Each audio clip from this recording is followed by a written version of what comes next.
দীর্ঘ এক দশকের নীরবতা ভেঙে অবশেষে সচিবালয় থেকে প্রান্তিক পর্যায়ে সরকারি দপ্তরে বইছে খুশির হাওয়া। জীবনযাত্রার ক্রমবর্ধমান ব্যয় আর মুদ্রাস্ফীতির চাপে যখন দিশেহারা সরকারি কর্মচারীরা, ঠিক তখনই দিগন্তে উঁকি দিচ্ছে বহুল প্রতীক্ষিত নবম জাতীয় পে স্কেল। 2015 সালে অষ্টম বেতন কাঠামো ঘোষণার পর পেরিয়ে গেছে সুদীর্ঘ 11 বছর।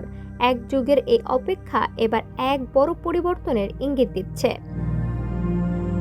সংশ্লিষ্ট সূত্রগুলো নিশ্চিত করেছে, নতুন বেতন কাঠামোর খসড়া নিয়ে সরকারের শীর্ষ পর্যায়ে চূড়ান্ত পর্যালোচনা চলছে। একটি উচ্চ ক্ষমতা সম্পন্ন বেতন কমিশন ইতিমধ্যে তাদের সুপারিশ জমা দিয়েছে। সংশ্লিষ্ট সূত্রগুলো নিশ্চিত করেছে, নতুন বেতন কাঠামোর খসড়া নিয়ে সরকারের শীর্ষ পর্যায়ে চূড়ান্ত পর্যালোচনা চলছে। একটি উচ্চ ক্ষমতা সম্পন্ন বেতন কমিশন ইতিমধ্যে তাদের সুপারিশ জমা দিয়েছে, যা এখন বাস্তবায়ন কমিটির টেবিলে। যদিও আনুষ্ঠানিক ঘোষণাটি এখনো সযত্নে গোপন রাখা হয়েছে, তবে প্রশাসনের অন্দরে কান পাতলে শোনা যাচ্ছে, নতুন বছরের শুরুতেই আসতে পারে বড় সেই সুসংবাদ। 2026 সালের প্রস্তাবিত এই স্কেলে সর্বনিম্ন ও সর্বোচ্চ বেতনের ব্যবধান কমিয়ে আনার একটি মানবিক প্রচেষ্টার লক্ষ্য করা যাচ্ছে। তথ্য মতে 20তম গ্রেডের একজন কর্মচারীর প্রারম্ভিক মূল বেতন 20,000 টাকায় উন্নতি করার প্রস্তাব করা হয়েছে, যা আগে ছিল মাত্র 8,250 টাকা। অন্যদিকে 1 নম্বর গ্রেডের কর্মকর্তাদের জন্য নির্ধারিত বেতন হতে পারে 1,60,000 টাকা। খসড়া অনুযায়ী 10ম গ্রেডের বেতন শুরু হতে পারে 32,000 টাকা থেকে। এছাড়া 11 থেকে 20তম গ্রেডের কর্মচারীদের জন্য বেতন বৃদ্ধির হার তুলনামূলক বেশি রাখা হয়েছে, যাতে নিম্নবিত্ত ও মধ্যবিত্ত কর্মচারীরা বাজারের অস্থিরতার সাথে টিকে থাকতে পারেন।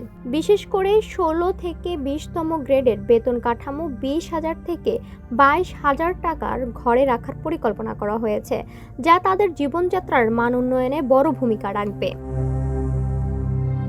সচিবালয়ে করিডোরে মধ্যাহ্নভোজের আড্ডায় কিংবা জেলা শহরের কোনো সরকারি অফিসের বারান্দায় এখন আলোচনার কেন্দ্রবিন্দু একটাই। কর্মচারীরা বলছেন, চাল ডাল থেকে শুরু করে জ্বালানি তেলের দাম যেভাবে বেড়েছে, তাতে বর্তমান বেতন দিয়ে মাস চালানো দায় হয়ে পড়েছে। নতুন পে স্কেল কেবল একটি অঙ্কের পরিবর্তন নয়, বরং লাখ লাখ পরিবারের আর্থিক নিরাপত্তার নিশ্চয়তা।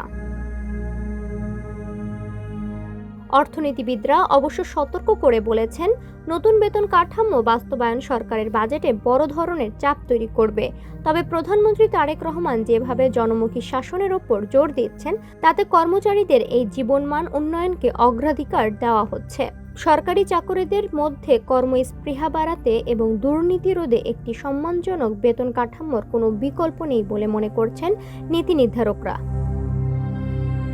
1973 সালের প্রথম বেতন কাঠামো থেকে শুরু করে আজকের 2026 সাল দীর্ঘ এই পথ চলায় দেশের অর্থনীতি সমৃদ্ধ হয়েছে। এখন সেই সমৃদ্ধির ভাগিদার হতে যাচ্ছেন প্রজাতন্ত্রের কর্মচারীরা।